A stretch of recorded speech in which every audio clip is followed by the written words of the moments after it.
Hey traders, David Frost, my strategic forecast. You're here for another episode of Common Sense Market Analysis. Today is Wednesday, February 15, 2023. We're looking at a daily chart of the SPY or Spider, which is the proxy for the S&P 500. What do we have on the docket today? Let's talk about what's jumping off the page at the daily chart.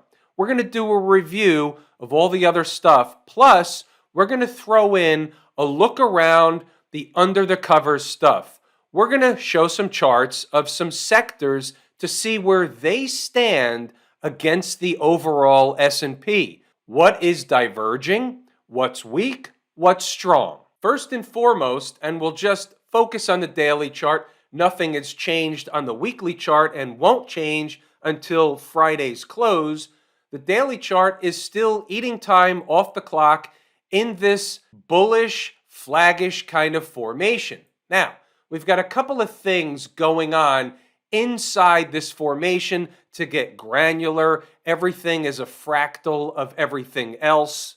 So inside of this bullish pattern in the uptrend above all the moving averages, we have a down candle, a breakdown candle, and the market has yet to be able to eclipse on the north side the high of that breakdown candle. They tested it and they closed positive today. They tested yesterday, closed very strong today with another opportunity to sell off in the morning. They took a rain check. The bulls win. We're in the buy the dip type of environment. And once or if they close above the high of this breakdown candle for 1457, that's going to open the door for the next leg higher. Put that on a sticky note, write it down. We had a little intraday movement early this morning. We had retail sales released today, some economic data points. Retail sales today was CPI's yesterday data. Doesn't matter what the data is, it matters what the market wants to react to the data or how the market wants to react to the data. It's options expiration week. We haven't really had a lot of weird stuff per se, but still on guard is the way to be. 240 chart, trend is your friend until it's not. Above all the moving averages, it's in an uptrend, grinding higher, period, full stop. We're in the buy the dip portion of this rally.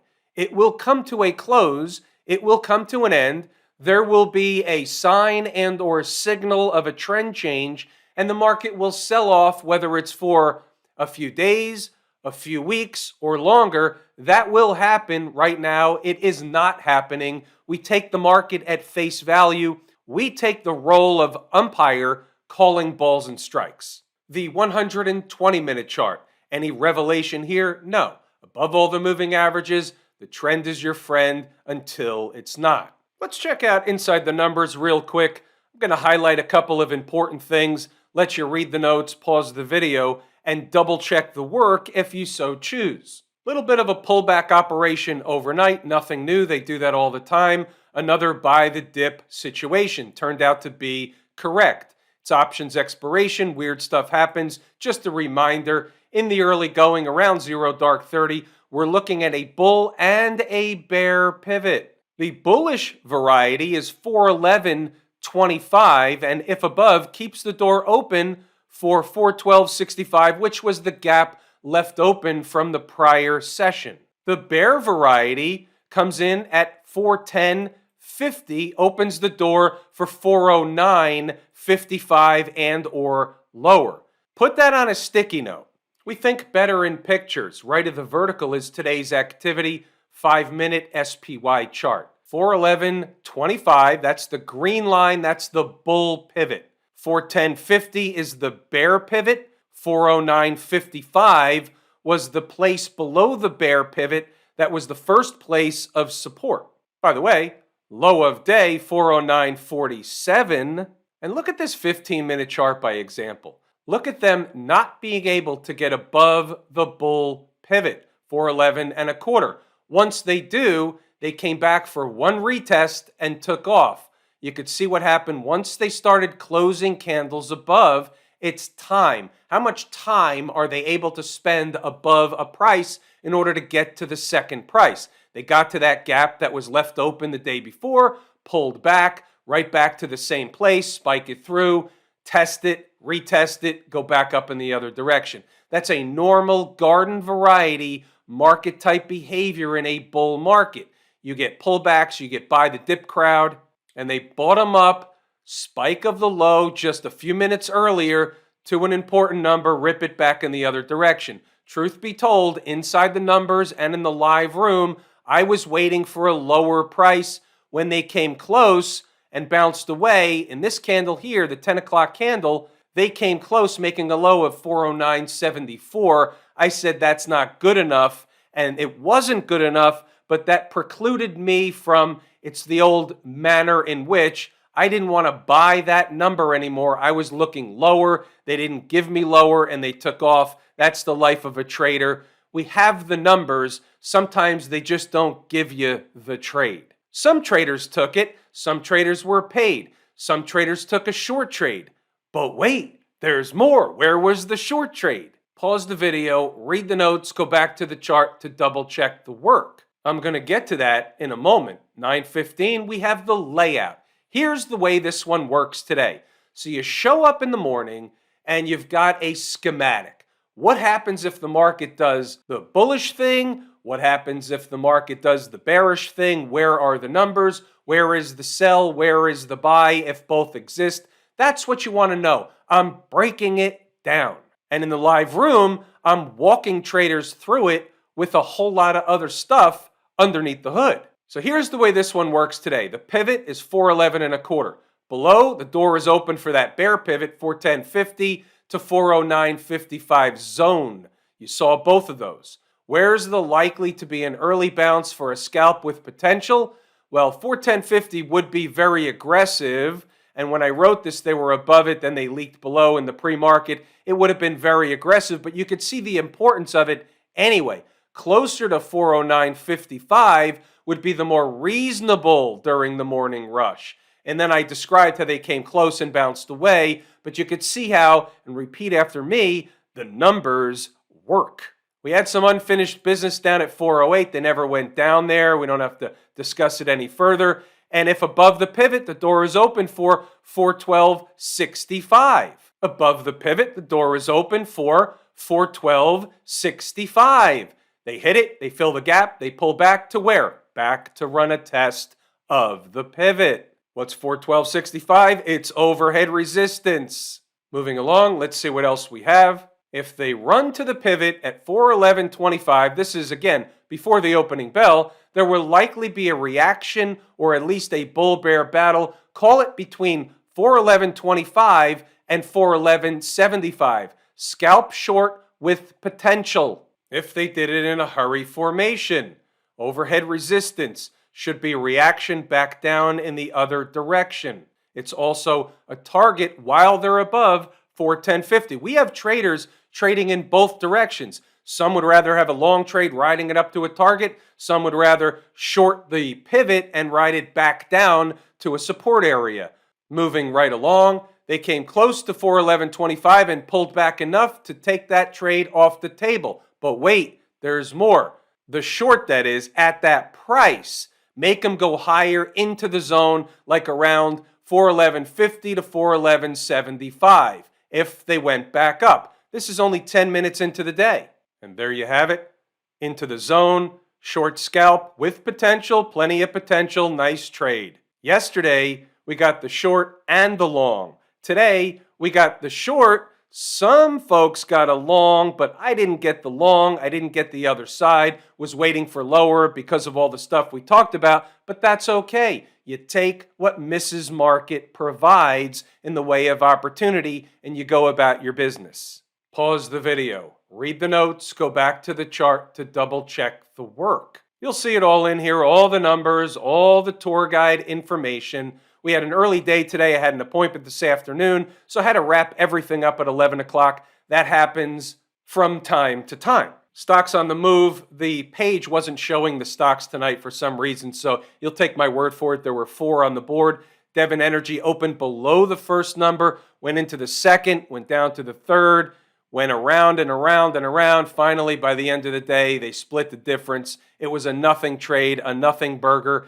Some traders bought the lower number, got paid a little bit. Some traders got stuck in it. It wasn't a great trade. It was dead money all day long. Anglo Gold AU unfortunately opened below both numbers, ripped back up in the other direction. Unfortunately, we didn't get in on this one because they did the thing without having us in the trade by opening below the second number. But you'll wonder where the resistance was minutes into the day. It was back to the first number, and then later on the first number, and then the second number. And you can see this was a range. This was a zone of importance. Taiwan Semiconductor didn't do the deal. They came up short, had to rip away. After that, when they come back down, you don't want it. You see the importance of the number. It turned out to be the manner in which.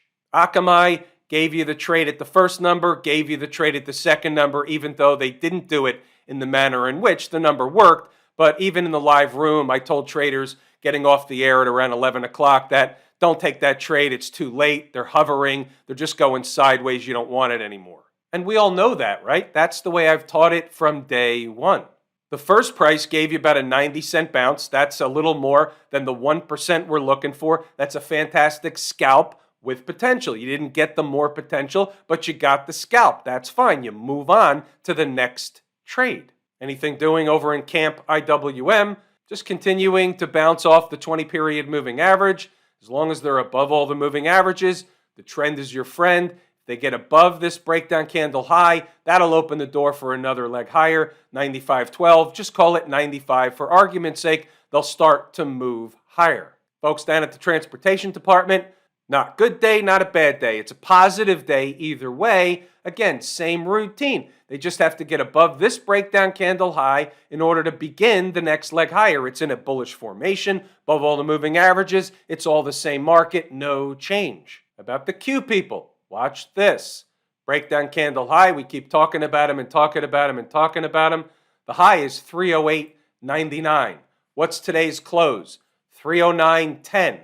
Are there any accidents or coincidences across the market? No, there are not. This is a 1-minute chart. What did they do into the end of the day to make it happen, Captain? They had a 1-minute jam session to do the deal. Like I always say, they did it by choice. There are no accidents or coincidences. Takeaway from that kind of activity on today's tape, on today's chart, Q people, that's a bullish development. We'll see what happens tomorrow, but that was a tell. That's information. That's the Q people giving you feedback. If there's nothing wrong with the financials, there's nothing to see here. We just move it along. They're in a bullish formation, no change. Flat day for Smashmouth, no change. There's really nothing that we can say different than we said last night. Therefore, we'll just move it along. We're going to take a look at some ETFs now, some sector stuff. We're going to look at the weekly charts just to get a perspective from a longer-term view. So they're high in the chart. A weekly chart is in an uptrend above all the moving averages, and you have one of these breakdown candle highs. Now, above this, closing a week above that, that's going to be a strong signal for the tape, another leg higher. But they haven't been able to do that. They ran a test, they pulled back, they haven't really collapsed, but they haven't yet eclipsed it either. That's the place to watch for. What's the number? The high is, and this would be, call it a weekly bull pivot, a high is 91.56. Put that on a sticky note. Generally speaking, market symmetry would have it going like this. Down move, up move to run a test, and then another down move. And they kind of already did that, but they didn't really do the whole thing. And we'll have to see. Above all the moving averages, the trend is the dominant thing. The Tech Spider Fund, this is the XLK, and they're eating time off the clock under the 100-period moving average, and they could be doing that to bust through. There's nothing wrong with that. But just to compare and contrast, when you take a look at the Qs, which is really top-heavy in just a handful of stocks, call it 5 to 10, a dozen stocks, it's a different picture.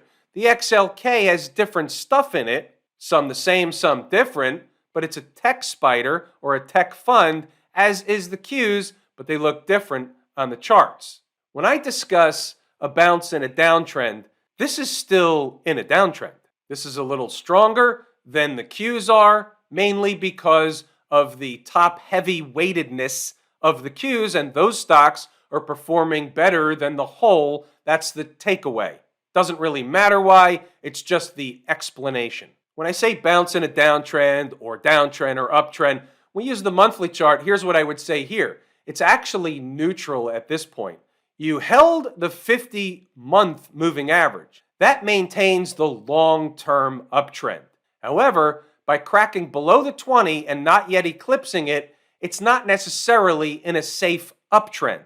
So therefore, it's more neutral until or unless you can get above and start closing above this monthly chart 20-month moving average. Retail. Just to take a look and see what's going on, retail reported numbers today, you still have lower highs in retail. So you haven't yet broke that trend. This one did not yet, I think. We can check the numbers. We can double check right now. So if you look at this high is 75.79, this high is 75.77. 2 pennies still have not broke that trend. However, they can, depending on where they close this week. They're eating time off the clock. Maybe they push higher by the end of the week. Maybe they don't, but they still have yet to break that lower high trend. Retail sector looks different than the SPY, the larger index. It's got relative weakness. Money not flowing into retail as it flowed into other sectors or the major market or S&P 500 as a whole. Retail lagging. That's the consumer. Consumer discretionary. Same situation. Lower highs. Haven't broke that bond yet, and they're not even close. What is discretionary? Stuff we really don't need. It's not toilet paper. It's like a pocketbook you don't need, or a Rolex watch, or some thing that you don't have to spend money on. It's a want versus a need. Money is still not flowing into, but has flown out of the want. Healthcare fund.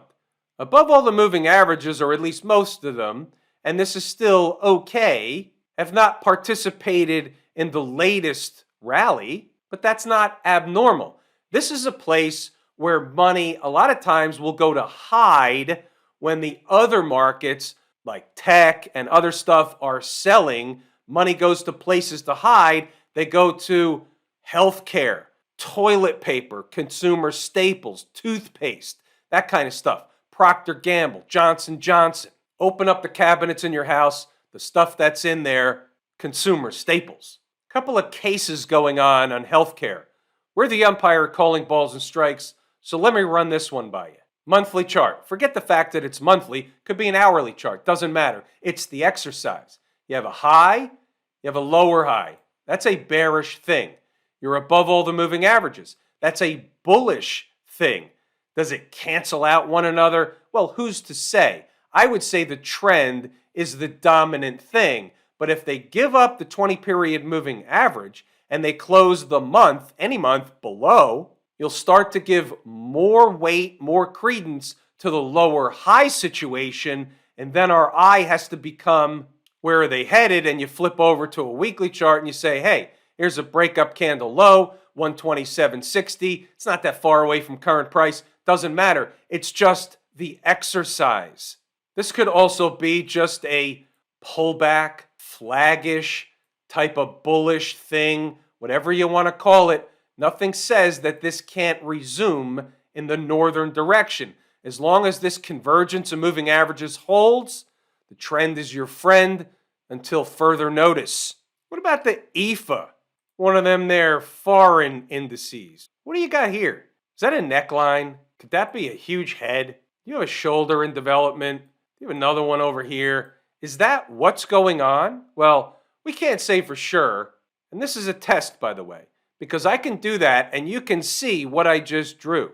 And then I can wipe it off and you can forget I said that, and I can simply come over to this chart and say, they're above all the moving averages. As long as they are, the trend is your friend and she's bullish. Period. Full stop. You have to be the umpire calling balls and strikes.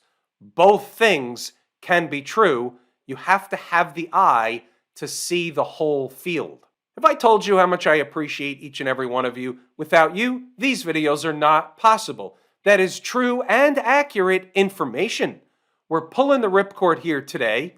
I'm David Frost, my strategic forecast. Thanks again for tuning in to another episode of Common Sense Market Analysis.